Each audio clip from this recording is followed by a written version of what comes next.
Aujourd'hui, je vais parler de ProPanel et je vais répondre à une question très simple. Est-ce qu'on peut faire un panneau directement sans passer par la schématique?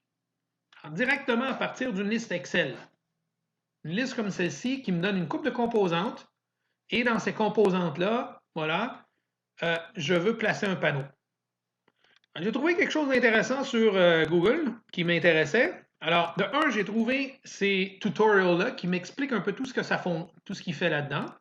Ce que j'ai trouvé aussi d'intéressant, c'est lui. On aime beaucoup le do it.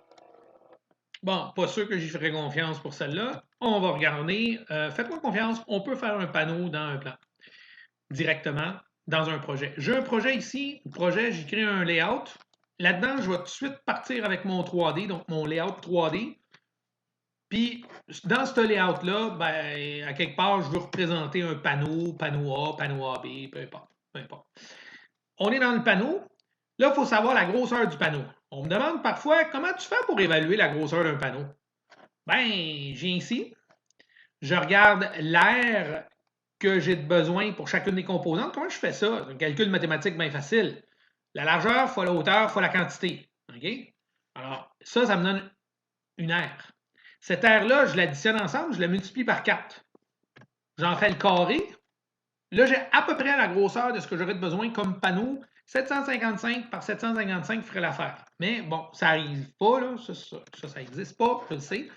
On va aller voir chez Rital, qu'est-ce que j'ai à peu près dans ces grandeurs-là. Alors, je pourrais utiliser, par exemple, une largeur de 600 mm dans la boîte de AE. Et je vois, par exemple, qu'une qui m'intéresse ici, qui pourrait faire l'affaire, c'est la 1076-500. Dans un plan, cette 1076-500, si vous ne l'avez pas déjà trouvée précédemment, vous pouvez aller la chercher dans le Data Portal.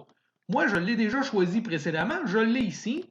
On la voit, c'est une boîte assez simple, assez petite quand même, et je vais la placer tout simplement ici. Bon, la boîte est placée, tout est cool. Là, on ouvre ici, on s'en va directement vers le panneau ici.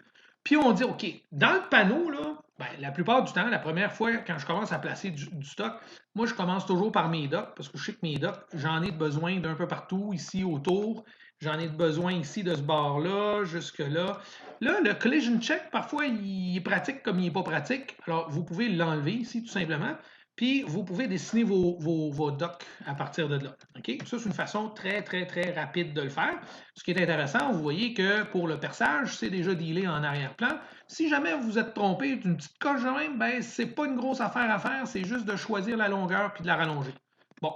On sait que des panneaux, quand on fabrique des panneaux, là, il y a bien des choses qui viennent standard. Moi, je me suis créé une petite macro standard de distribution de même. Puis cette macro de distribution, ben, si je viens la placer directement ici, je vais squeezer mon affaire un tout petit peu. Je vais arriver avec, au fond, le minimum de distribution que j'ai en temps normal. Un main disconnect, des points de distribution. C'est en soi, là, c'est le minimum pour décoller un panneau. Après ça, c'est sûr que j'ai besoin peut-être de plus de docks. Alors, encore une fois, je rajoute des docks. Je rajoute ici. Bon, on va pouvoir voir si c'est la bonne hauteur tout à l'heure. On pourra toujours les bouger au besoin. Et ici, je vais faire mon mieux. Je vais le coller le plus possible en bas. Je vais placer la DIN rail. Je vais la placer aussi le plus bas possible pour éventuellement peut-être placer juste des éléments comme des borniers ou quelque chose de même. Bon, tout ça, c'est beau. Là, on m'a demandé, est-ce que tu es capable de prendre ta liste Excel, de l'importer? Oui, je suis capable. J'ai un menu ici dans un plan qui est le device list. Et je suis capable, par exemple, ici, je vais l'effacer juste pour vos besoins à vous. Là, je vais l'effacer, pouf. Et je peux importer une liste. Cette liste-là là, est super simple. C'est une liste Excel, tout simplement, qui a les quantités, comme on les a vues tout à l'heure. Et on peut voir les quantités qui sont déjà à zéro, c'est parce qu'ils sont déjà placés là. Okay? Il est capable de faire l'évaluation entre les trois composantes que j'avais puis les trois que j'ai déjà placées parce qu'ils font partie de mon standard. Là, il m'en reste d'autres à placer, comme par exemple ici, ce relais-là, je vais le placer par exemple. Puis lui, il veut le placer 4 fois. Bon, on va le placer 4 fois, il n'y a pas de problème. On va le placer un à côté de l'autre, comme ça, tout est bien beau. Et on voit que ça tombe à zéro. Bon, ça, c'est une composante. Est-ce que je la place? Elle peut se placer. Je pourrais la placer direct ici. C'est cool aussi. Parfait. Il m'en reste ici, il m'en reste là. Là, moi, ce que je voulais vous montrer, entre autres, c'est justement le fait de pouvoir placer des composantes qui s'accrochent à d'autres. Ça, c'est intéressant parce que si vous voyez ça, ces composantes-là sont un peu spéciales parce qu'ils viennent s'accrocher directement là-dedans. OK? Ils viennent s'accrocher dans ton relais directement. Alors, c'est sûr que, dépendamment lequel que c'est, il faut pogner le bon, là, mais pour l'instant, c'est plus quelque chose d'intéressant à voir parce que vous voyez que vous avez besoin de plus de place. Même que si j'avais allumé le collision check, il ne m'aurait même pas permis de le placer là. Il m'aurait dit non, non, non, non, mon petit pit, il faut que tu bouges ça. Bon, ben, on va bouger ça. Ça veut dire que ça, il va falloir le bouger. On va le bouger un peu, on va le monter jusqu'à ce qu'on puisse. Attends, on va juste enlever le collision check, ça va être plus simple un peu. Parce que là, dans ce cas-ci, je ne m'en sers pas nécessairement tant que ça. Je veux juste monter le tout, placer ça, c'est bon. Et vous voyez que les composantes, ils suivent tous. Ça, c'est intéressant. Puis, vous allez voir rapidement, ce qu'un plan fait pour vous là, dans tout ça, c'est qu'il vous aide à ne pas placer trop de composantes. Parce qu'à un moment donné, on perd le fil. On place les affaires, on les drague, on les drop, on les met là où ils peuvent. Ici, par exemple, je veux avoir un peu de place parce que là, la prochaine composante qui sort, pas sûr, moi, qu'elle se place bien là-dedans. Ouah! Bah, peut-être que si je la place ici, là, je suis chanceux. Ah, mais là, je suis vraiment, écoute, il faut quasiment que j'aille à la loterie. J'ai gagné à la loterie quand je regarde ça. C'est débile. Il reste presque plus de composantes à placer. Il y en a encore à placer sur la porte, comme par exemple les boutons poussoirs. Ça, ceux-là, tu vas les placer sur le devant de la porte. Alors, on sait que, par exemple, ici, j'ai 8 boutons à placer. Bien, ces 8 boutons à placer là, place-les comme tu veux. 1, 2, 3, 4. Mets-en au-dessus, mets-en en dessous, mets-les où tu veux. Ce qui est intéressant aussi, c'est qu'un plan, lui, il gère ça. Là, quand tu es rendu à. Oh, là, j'ai perdu le compte. Oh, je suis à 0, c'est parfait.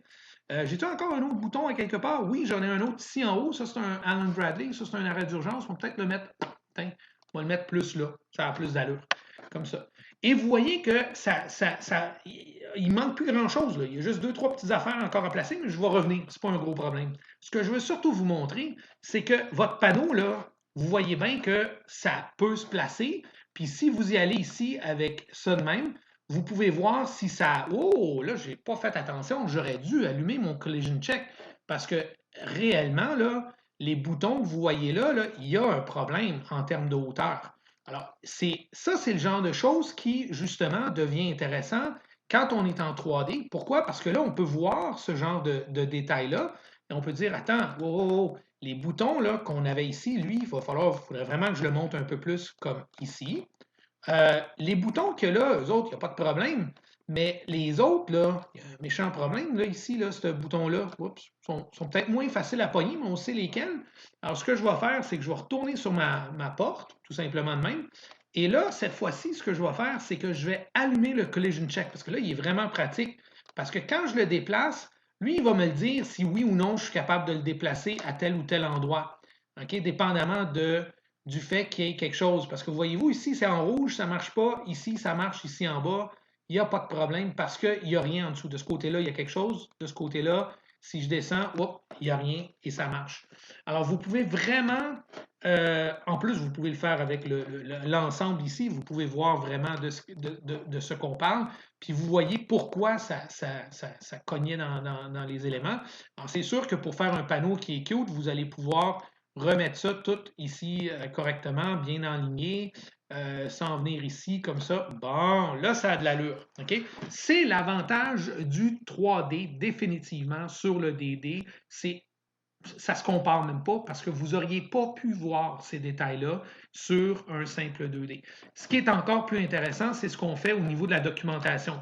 Parce qu'au niveau de la documentation, c'est bien beau d'avoir un panneau comme ça en 3D, mais là, il faut faire la porte, il faut faire le backplate, il y a plusieurs tâches à faire. Et pour chacune de ces tâches-là, ben, dans un plan, nous avons différentes vues qui peuvent être générées. Okay? Ces vues-là se génèrent tout simplement de façon automatique, comme des rapports et vous n'avez pas à vous soucier vraiment de quoi que ce soit. C'est une question de configuration initiale, puis après ça, ça se génère de façon directe. Alors ici, ces vues-là, on les laisse générer ici, ça prend quelques minutes, surtout la première, elle prend un peu plus de temps. Les autres sont un peu plus rapides. Je vais vous les montrer rapidement à quoi elles servent. Alors, vous pouvez vous les faire à toutes les sauces. Ce qui est intéressant, c'est que ces vues-là, tout comme les listes de matériel ou comme toutes les autres choses dans un plan, elles se génèrent de façon automatique. OK? Donc, automatique, ça veut dire que vous pouvez changer de quoi et automatiquement, elles vont se remettre à jour. Ça, c'est très intéressant. De plus, vous pouvez envoyer votre panneau et chez Rital, ils vont pouvoir vous pré-percer le panneau. Alors, ça, c'est une belle petite vue. Je vous en montre une, par exemple. On voit toutes les différentes vues. Cool. Après ça, j'ai une vue qui se concentre sur la découpe exclusive de mes racks, de mes rails et de mes chemins de câble. Après ça, j'ai d'autres vues. Une vue pour le plaçage, par exemple, des composantes, l'étiquetage. On voit que là, c'est une vue simplifiée. On peut y aller avec une vue détaillée aussi. C'est vous qui choisissez quelle vue vous voulez avoir. Et à chaque vue vient toujours, naturellement, la liste de matériel qui correspond directement à ce que vous voyez là. Vous avez même la possibilité de calculer les éléments qui chauffent dans ce panneau-là pour voir si on surchauffe ou si on ne surchauffe pas. Ici, on voit qu'on a à peu près pour 200 watts de chauffage total. C'est pas grand-chose. C'est pas une grosse affaire.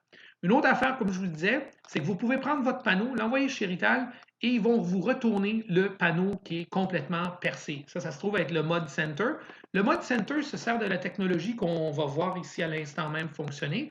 Alors, ce qu'on fait, c'est qu'on regarde et on évalue les surfaces du projet qui aurait besoin de perçage, de trous, et on va tout simplement les passer sur la machine, sur la Perforex. Alors ici, par exemple, les trous se montrent ici dans cette vue-là. Les premiers trous à faire, c'est les trous qui ont rapport avec les boutons poussoirs. Comme vous voyez, ils sont placés exactement sur la porte.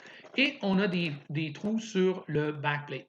Alors, tout ça, c'est directement, et ça vient directement de votre panneau. Je n'ai pas fait une seule page de schématique. Et pourtant, j'ai une liste de matériel, j'ai un panneau et j'ai monté un panneau. Donc, oui, c'est possible, à partir d'une liste Excel, de venir monter un panneau. Voilà.